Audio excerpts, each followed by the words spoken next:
Enfin, Bobby Shmurda s'est exprimé publiquement. Il a tenu dernièrement sa première interview chez GQ. C'est de ça qu'on va parler. Il a dit pas mal de choses. Il a parlé de Migos, bien entendu. Il a parlé de son long séjour en prison. C'est de ça qu'on va parler dans cette vidéo. Sans plus tarder, let's go pour la news. Pour ceux qui veulent avoir des bijoux, chaînes, montres, bracelets, il y a le site We Are Chain Nation où tu trouveras ce qu'il te faut. Et en plus de ça, j'ai un code promo pour vous les gars de 30%. Regarde-moi cette belle chaîne. Tu fais commander, tu fais saisir le code promo et voilà, t'as ta petite réduction. Tu pourras tranquillement flex. C'était en 2016. J'étais au mitard. Une fillette de 6 ans m'a écrit pour nous dire que j'étais son rappeur préféré. Cela m'a fait prendre conscience que les enfants me regardent et que je devais être un modèle. Je m'en foutais vraiment jusqu'à ce que je sois enfermé et que je constate à quel point les fans me restaient fidèles. Je ne me souviens pas d'une seule semaine où je n'ai pas reçu au minimum une dizaine de lettres tout au long de mon séjour. Comme je vous l'ai dit, il a aussi parlé de Migos, mais plus précisément de Quavo. Quavo a même confirmé qu'il ne l'avait jamais laissé tomber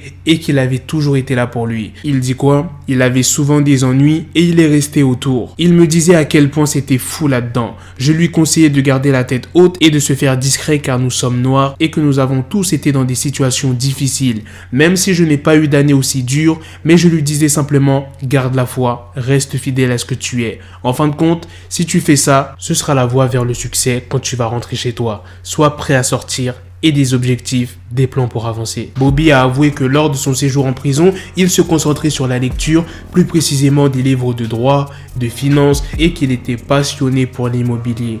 Il dit « Je ne veux plus parler que de cela maintenant.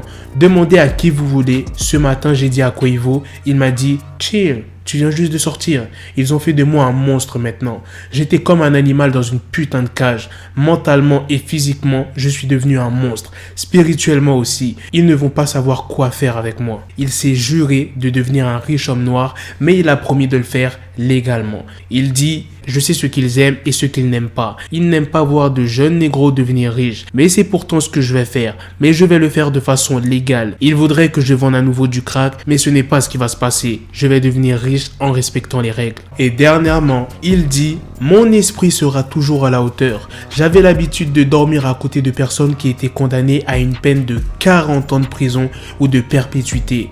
J'ai vu des gens enfermés depuis 30 ans qui ne peuvent plus rire. Alors je gardais une bonne énergie parce que dans ce cas, peu importe où vous êtes, vous pouvez mettre un sourire sur le visage de quelqu'un. » Et dernière news, Bobby Shmurda sera présent sur Culture 3 de Migos. Bon, je sais pas quand est-ce qu'il va sortir son album, me demandez pas les gars, mais j'ai hâte qu'il sorte. Voilà les gars, c'est la fin de cette news, c'est aussi la fin de cette vidéo. Dites-moi dans les commentaires qu'est-ce que vous en avez pensé de la première interview de Bobby Shmurda. On peut pas dire que la prison ne l'a pas changé. Comme tu l'as entendu, il s'est intéressé aux livres de finance, de l'immobilier et du droit. Donc il sait ce qu'il doit faire et il sait ce qu'il ne doit pas faire, comme revendre de la drogue dans les rues. Je pense que Bobby Shmurda ne fera plus de conneries, tu vois. Là, ça l'a vraiment servi de leçon, ce long séjour en prison. Sur ce les gars, on se donne rendez-vous très prochainement pour d'autres vidéos news. Prenez soin de vous la famille.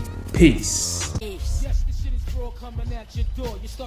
Got the bezel, had to switch my schedule. On my dick, she Lego, never Lego. Him, I stuck up on me, so I call her Velcro. Till I need my dinero pendejo.